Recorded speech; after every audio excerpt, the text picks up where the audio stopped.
কোথায় বুদ্ধিজীবীরা, কোথায় সুশীল সমাজের লোক, আর কোথায় ওই যে পাকিস্তানের পেতাত্তা রাজাকারের নাতিপুতিরা? তারেক জিয়া ৬৪,০০০ কোটি টাকা তো ব্যাংক লুটপাট করে নিছেই। ব্যাংক খালি, ব্যাংক দেউলিয়া।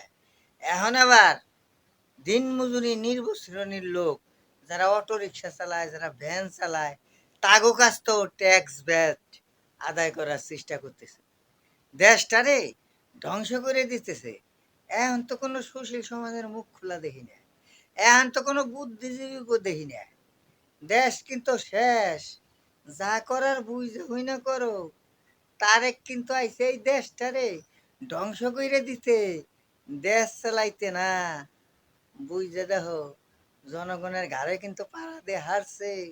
এই কেবল চাইপে ধরছে ভ্যান গাড়ি এলাগো, ভ্যান গাড়ি এলারা ট্যাক্স ব্যাক্স দেয় না, দেয়। চাকা কিনবা গেলে ভ্যাট কাইডে রাখে, টিউব কিনবা গেলে ভ্যাট কাইডে রাখে।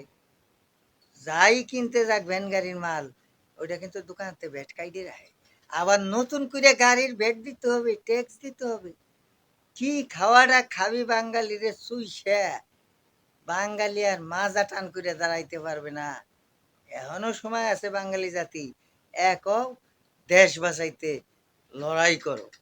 জয় বাংলা, জয় বঙ্গবন্ধু, জয় হোক দেশপ্রেমী বাঙালি জাতি।